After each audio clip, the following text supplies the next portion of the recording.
Bonjour, on est le samedi 15 avril, il est 15 heures. Comme je vous l'indiquais, il y a environ un mois et demi, un mois et demi, l'ensemble des ruches avait bien résisté avec l'habillage, avec la paille, c'était assez appréciable. Et il y a eu du refroid en fait il y a eu 2 vagues de refroid, là on est dans la deuxième, et il y en a eu un autre il y a environ 10 jours, avec des températures négatives, presque fallu protéger un peu les arbres qui donnaient leurs premières fleurs. Et de là, la semaine dernière, j'ai ouvert les ruchettes pour voir ce qui se passait dedans. Et dans les ruchettes, eh bien, tout simplement, les abeilles étaient mortes. Certaines étaient restées mortes entre les rayons, avec les rayons pleins de miel. Et là, il y a une dernière ruchette sur laquelle il y a encore un peu de vie. Je vais vous montrer. Et en fait, c'est trop peu de vie en fait pour que l'essaim survive. Il s'est coincé dans le cadre de rive, et tout en haut il doit y avoir une vingtaine d'abeilles au maximum. Probablement que la reine a dû mourir, enfin bref, en tout cas avec 20 abeilles et une reine on ne fait pas grand chose, surtout sur le début de saison. Et donc je vais retirer cette dernière ruche. Les autres je les ai enlevées dans la semaine, puisque voilà, l'idée c'est qu'il n'y ait pas de pillage. Et les causes, tout simplement, que j'ai pu identifier sur cette situation un petit peu que j'avais pas anticipé, tout simplement, c'est que les refroids en fin de printemps ont été ici, je dirais presque un peu tardifs, même si ça arrive de temps en temps qu'en avril il fasse encore frais. Hein. C'est l'histoire d'avril, te découvre pas d'un fil. Bon, bah, ça veut dire qu'il peut encore faire froid. On n'est pas encore arrivé au mois de mai, même si globalement tout avait l'air d'être parfaitement bien aligné. On a des débuts de frelons asiatiques également qui apparaissent et qui peuvent affaiblir encore les ruches et les stresser, donc c'est pas le bon moment. Donc j'ai dans les pièges, on a capturé déjà nos premiers frelons asiatiques. Et le dernier point, et ça c'était un point auquel j'avais pas pensé en début de saison, c'est comme c'était des ruches d'Adam que je mettais pour les transférer dans des ruches varées, et bien au fond des ruchettes d'Adam, au fond des ruchettes, hein, puisque je les avais pas enruchées mais laissées dans les ruchettes, il y a des grilles sur tout le fond pour que ça s'aère en été évidemment. Et en hiver, en fait, ça a été un piège à froid, c'est-à-dire que lorsqu'il y a eu des moments de tempête, il y en a eu encore là récemment, et il y en a eu tout le long de l'hiver, il y a eu 4-5 coups de vent, eh bien ça fait circuler l'air de façon intensive au fond des ruchettes, entre la porte de la ruchette plus le fond, ça a fait circuler l'air probablement au sein, entre les rayons, ce qui a affaibli en fait un peu tout le monde, et ce qui fait que là, les populations qui restaient dans les ruchettes avec les derniers coups de froid ont été affaiblies. C'est dommage cette situation, et voilà, ça m'a fait voilà. C'est dommage que ça se passe comme ça. C'est vrai que le coup de la grille au fond de la ruchette, je l'avais pas anticipé en mettant bien du couvrant sur le bord avec de la paille pour éviter les courants d'air. C'était a priori pas suffisant. Évidemment, ça se passe pas quand vous le faites vous-même dans une ruche. C'est-à-dire que si elles avaient été directement ruchées dans des ruches d'Adam, c'était pas mon objectif ici, il n'y aurait pas eu de courant d'air, et donc ça marchait bien, elles auraient été bien protégées. Dans les ruches varées, là aussi, pas de problème. Donc faites attention quand vous mettez vos abeilles sur votre site. Ici, c'est presque une erreur, on va dire, de débutant, c'est qu'il n'y ait pas de courant d'air. Oui, évidemment. Là, comme j'avais pas vu le point dès le départ, je suis passé à côté. Mais en rouvrant, je me suis dit, ah oui, il y a l'ouverture au fond. La cause doit être là. La cause principale. Parce que pas de fausse teigne, pas de varroa en particulier, des populations qui étaient encore relativement actives lorsqu'il y avait du soleil dans les périodes de début de printemps, on va dire, dans le courant du mois de mars. Ici, bon voilà, la population s'est dégradée d'un seul coup. Et bon, bah, il faut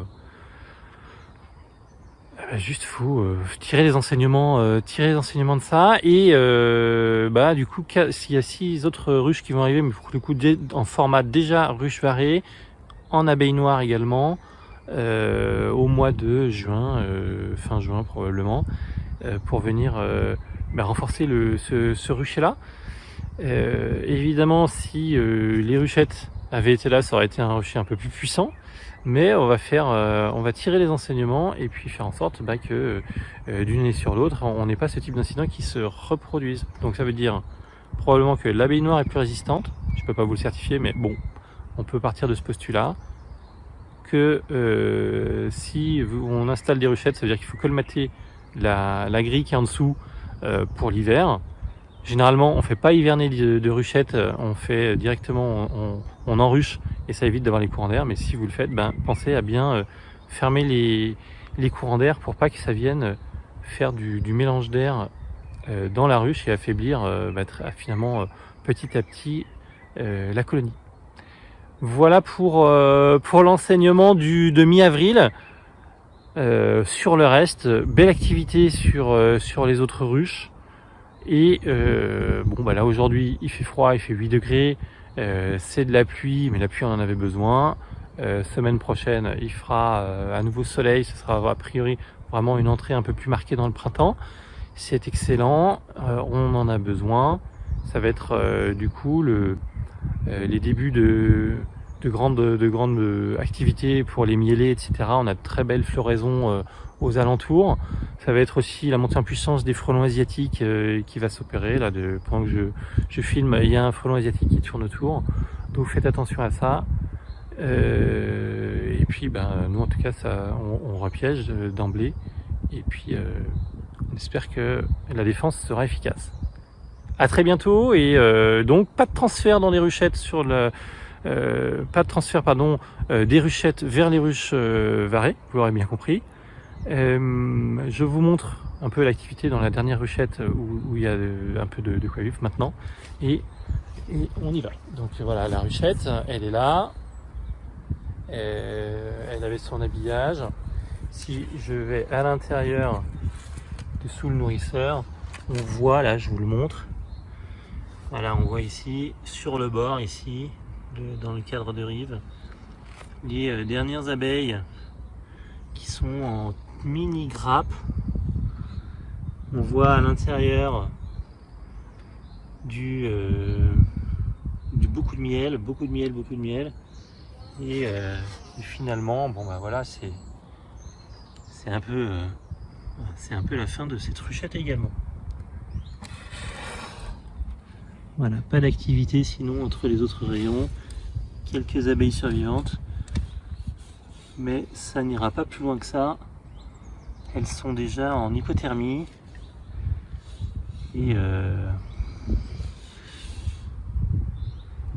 c'est un peu la fin pour elles. Voilà, sur ces images un petit peu pas très positives, on va dire, de fin d'hiver. Écoutez, je vais récupérer la ruche pour ne pas tout perdre et que le pillage ne s'opère pas, ou qu'il n'y ait pas de phosphène qui s'installe pour tout abîmer. Et puis je vous souhaite une excellente journée, un bon début de printemps.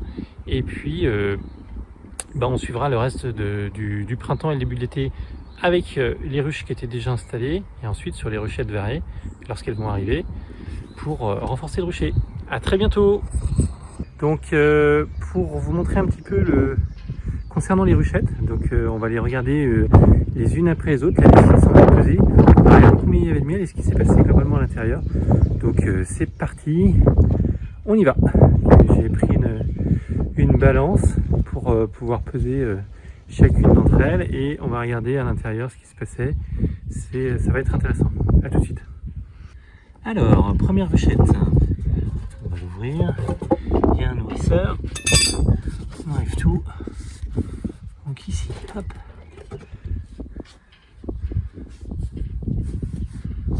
Hop. Prendre hop là. Et on apaise. Alors, combien sur la ruchette dont je vous parlais tout à l'heure? On est sur 19,9 kg. Quasiment 20 kg. Alors, avec à l'intérieur pas mal de miel. J'ai enlevé tout de suite, avant de faire le trajet, j'ai enlevé ces deux rayons.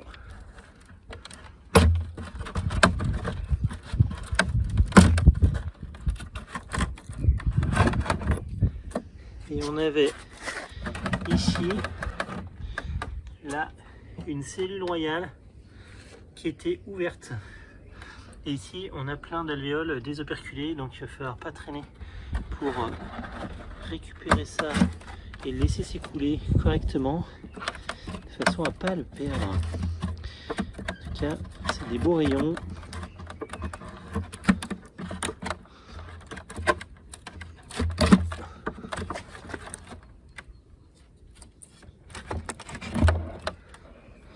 Hop, ici.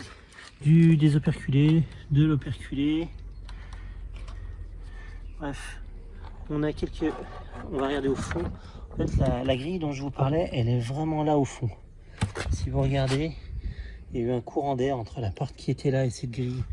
Et c'est ça qui a causé le refroidissement des abeilles. On voit quelques cadavres au fond. Il y a quelques-unes des abeilles qui se sont fait piéger également en naissant. Donc ça a été progressif. Et on les remet. Globalement, le diagnostic, il est un peu le même partout. C'est dommage. Mais bon, voilà.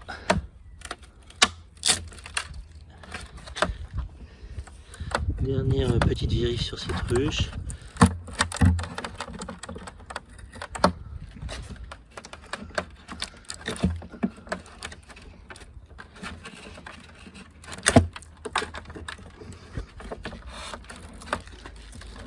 Voilà, là on a un peu de miel, ça avait énormément bâti. Et là, pareil, quelque chose de plutôt sympathique en termes de vitalité de la ruchette, donc ça avait bien fonctionné. On y va, hop, on lâche, on redescend, alors on va peut-être le lever, pardon.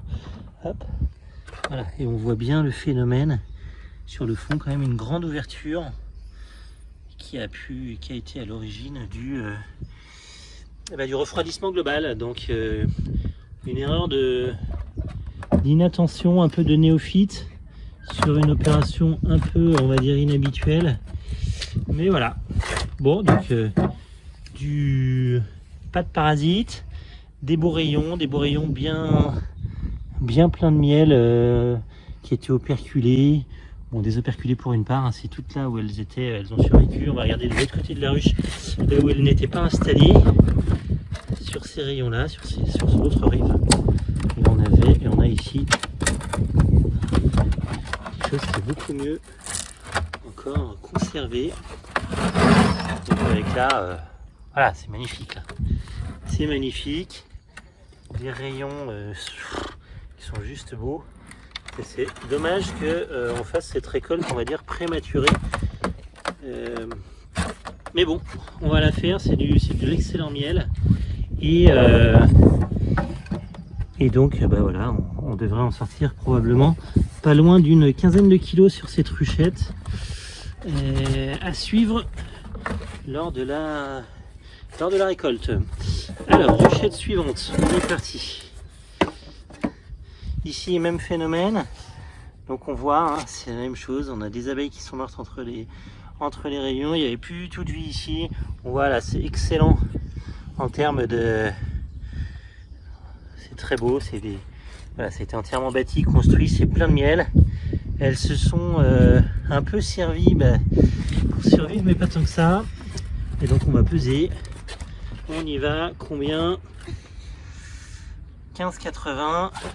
C'est pas mal. Et donc on la décale. On va peser une autre. Hop, et on est parti. Donc là ici, bon, il y a un peu des restes de paille lorsque ça a été ouvert le week-end dernier pour voir ce qui se passait. Donc on voit, hein, là c'est plein de miel. Enfin, rien d'extraordinaire. Encore une fois, on cherche à faire un peu un bilan technique. Et est-ce qu'elles avaient bien fonctionné? Bah là, 21,60 kg la ruchette. Enfin, voilà, on va dire que ça va être le positif de l'opération, c'est de faire, on va dire, une récolte vraiment anticipée, vraiment prématurée, mais bon, il faut la faire, donc on va la faire. Allez, go. La suivante. 21,60 là aussi, 21,60 kg. Donc entre les 20 kg de la première, les 43,2, celle-là, ça nous fait 43,2 et celle-là 15 kg, ben, ça nous fait déjà pas loin de 75 kg. Et ici, voilà, même principe. Enfin voilà, je vous le redécris pas. On a tous compris. Donc là ici, elles se sont refroidies au fur et à mesure. Et c'est vraiment dommage. Donc là, plus léger, 10 kg.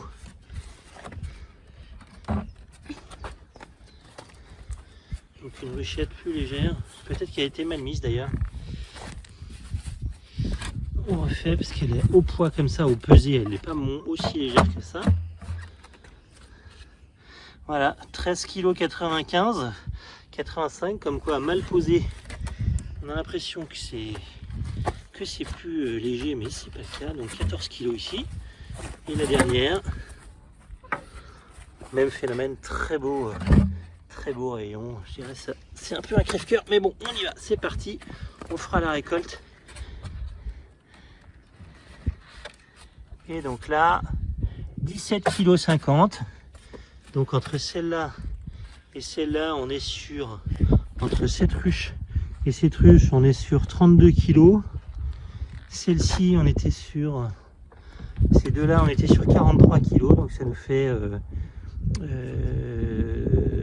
32 kg et 43, ça nous fait 75. 95, et celle-là elle faisait 20 et celle-ci elle faisait, me semble-t-il, 17. Et donc ça nous fait un peu plus de 100 kg de miel sur ces 6 ruches, peut-être 110 kg. Donc voilà, concernant le bilan, donc un peu plus d'une centaine de kilos sur les ruchettes, tout le matériel, etc. Donc on devrait être entre 90 et 100 kg de miel. Ça nous fait environ 15 kg de miel par ruchette, du beau miel. Encore une fois, hein, pas traité, pas ceci, pas cela.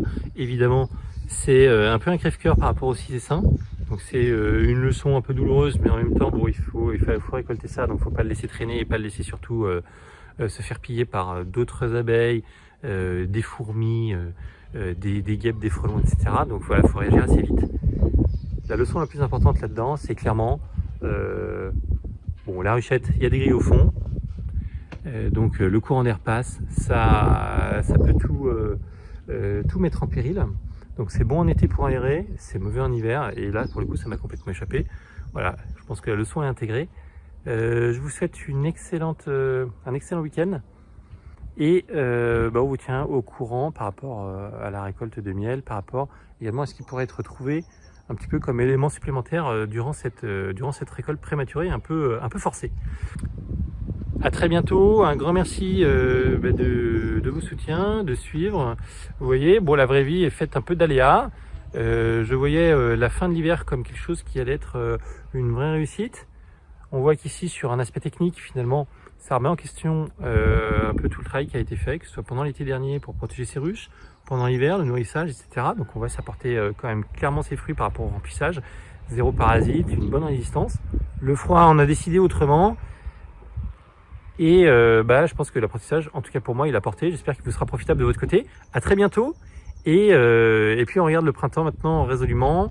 L'arrivée des prochaines ruches qui elles arriveront pour le coup dans des ruches varées directement avec les meilleures conditions de réussite. Ce sera la même chose que pour les 3 précédentes. En protégeant bien, en y arrivant bien, et écoutez, ça devrait se passer de façon excellente. Mais encore une fois, l'avenir est toujours incertain. À très bientôt.